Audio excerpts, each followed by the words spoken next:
Aurora Sinclair, une femme noire, milliardaire et mère aimante, souhaitait offrir à ses enfants une soirée mémorable dans un restaurant prestigieux.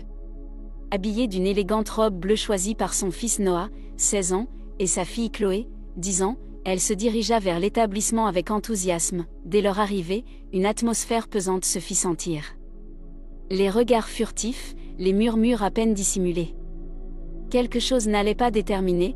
Aurora s'avança vers l'accueil, tenant la main de Chloé, tandis que Noah, attentif, observait la scène. Le réceptionniste, visiblement mal à l'aise, hésita un instant avant de les accueillir d'un sourire crispé.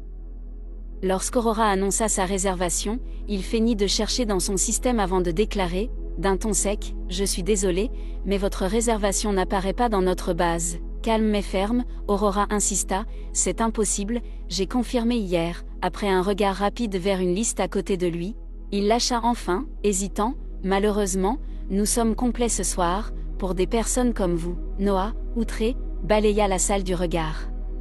Plusieurs tables étaient vides. Son indignation explosa. « Sérieusement ? Des personnes comme nous ? Il y a plein de tables libres. » Son intervention attira l'attention des clients alentours. Tandis que Chloé serrait plus fort la main de sa mère. Aurora inspira profondément, puis, d'une voix douce mais assurée, répondit à son fils, « Nous savons qui nous sommes, et rien ni personne ne peut nous enlever cela. » Ce qu'ils ignoraient encore, c'est que cette humiliation ne resterait pas sans conséquence. Cette soirée marquerait le début d'un changement profond, initié par une femme prête à tout pour faire évoluer les mentalités. Lorsqu'ils quittèrent le restaurant, de nombreux regards les suivirent jusqu'à la porte. Une fois installés dans la voiture, un silence pesant s'installa.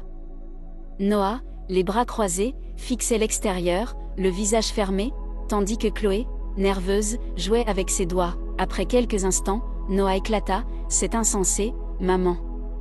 Comment as-tu pu laisser passer ça ? Tu es Aurora Sinclair ?» D'un ton toujours posé, elle répondit, « Ce n'est pas une question de laisser faire ou non, Noah. Le problème ne vient pas de nous, mais d'eux. Ce qui importe, c'est la manière dont nous choisissons de réagir. Alors quoi ? On fait comme si de rien n'était. » Aurora croisa son regard dans le rétroviseur et esquissa un léger sourire. « Non, jamais. Mais il existe des moyens plus intelligents de répondre que de s'emporter sur le moment. » De retour à la maison, Aurora monta directement dans son bureau. Elle se déchaussa, s'installa dans son fauteuil et alluma son ordinateur.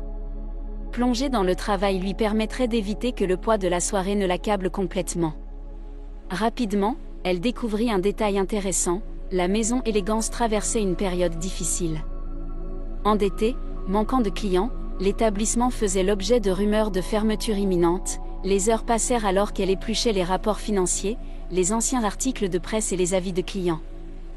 Un schéma clair se dessinait, la discrimination observée la veille n'était pas un incident isolé. Le lendemain matin, Aurora sirotait son café en silence. Noah et Chloé étaient déjà partis pour l'école lorsqu'un appel attira son attention. C'était Raphaël Merck, son avocat de confiance. « Bonjour Aurora, j'ai reçu ton message hier soir. On dirait que tu as un problème sérieux à régler. » Elle poussa un soupir et répondit sans détour.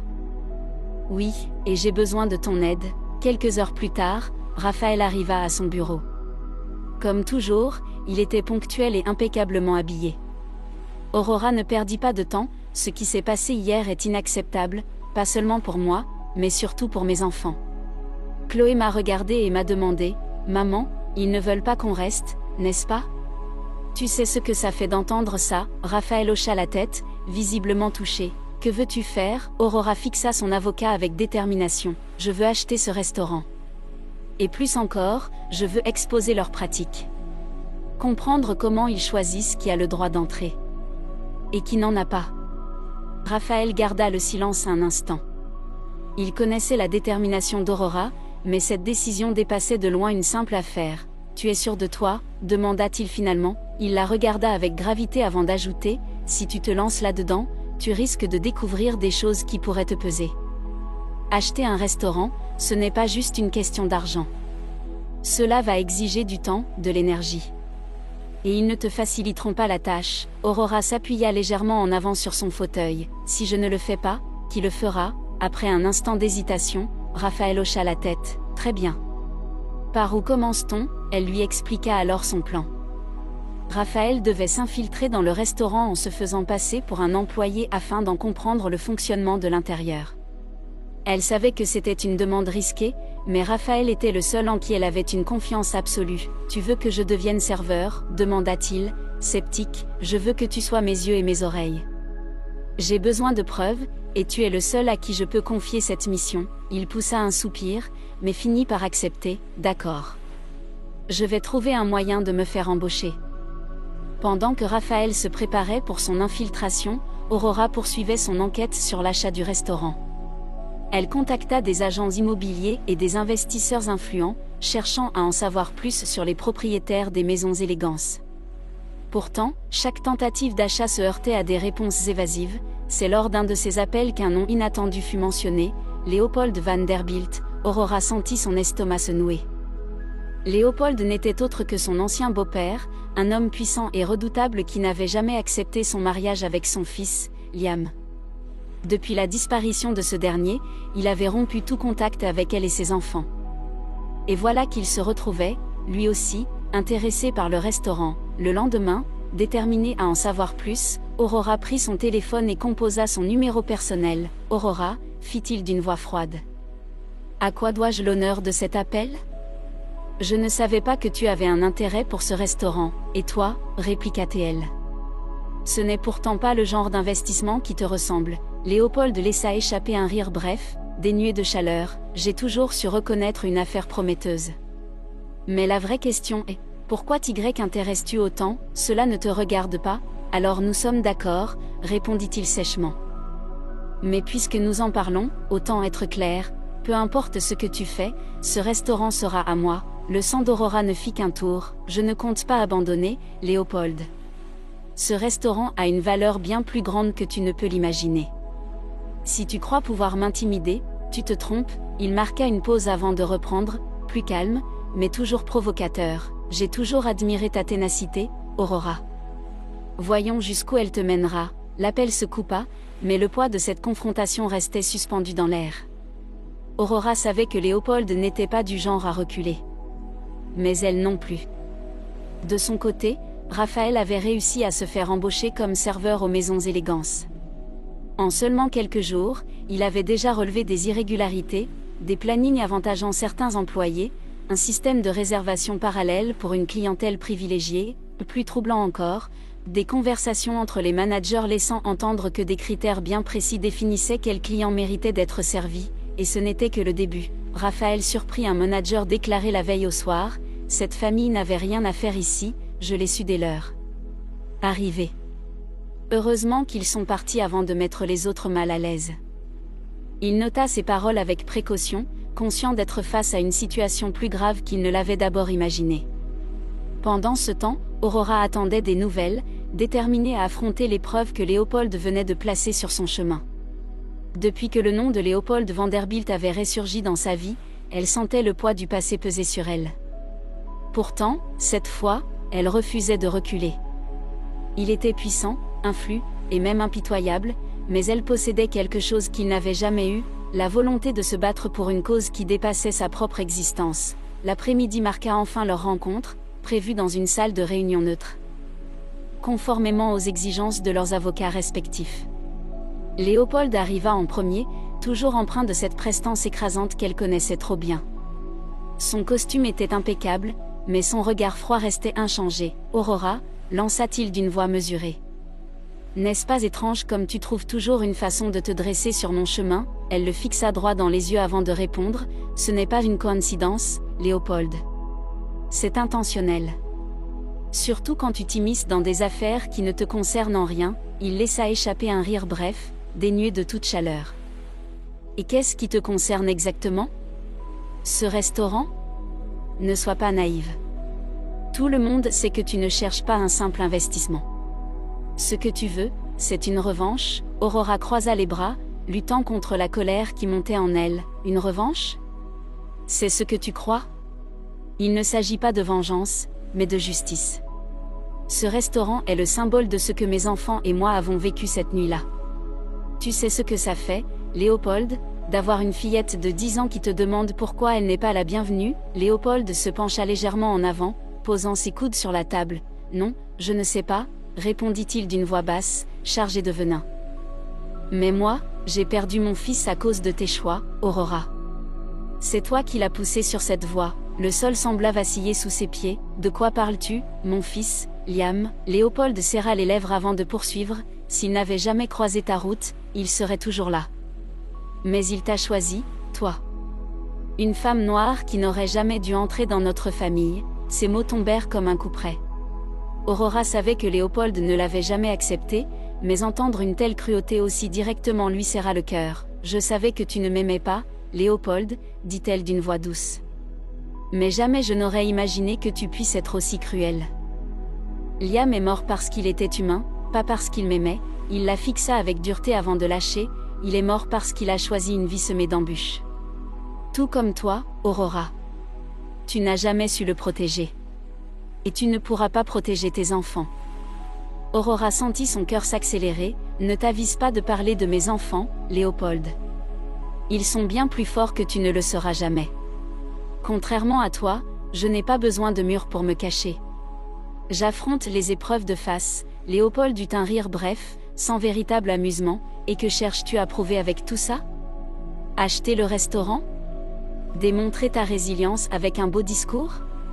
Ça ne changera rien, Aurora. Le monde restera le même. Elle s'approcha, soutenant son regard. Peut-être que cela ne changera pas le monde entier.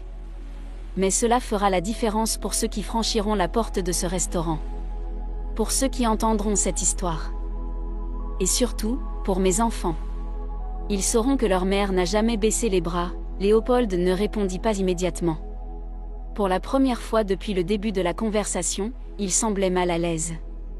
Il se leva, ajusta sa veste et déclara « Nous verrons bien jusqu'où te mènera ta détermination ». Lorsqu'il quitta la pièce, Aurora s'assit lentement, cherchant à retrouver son souffle.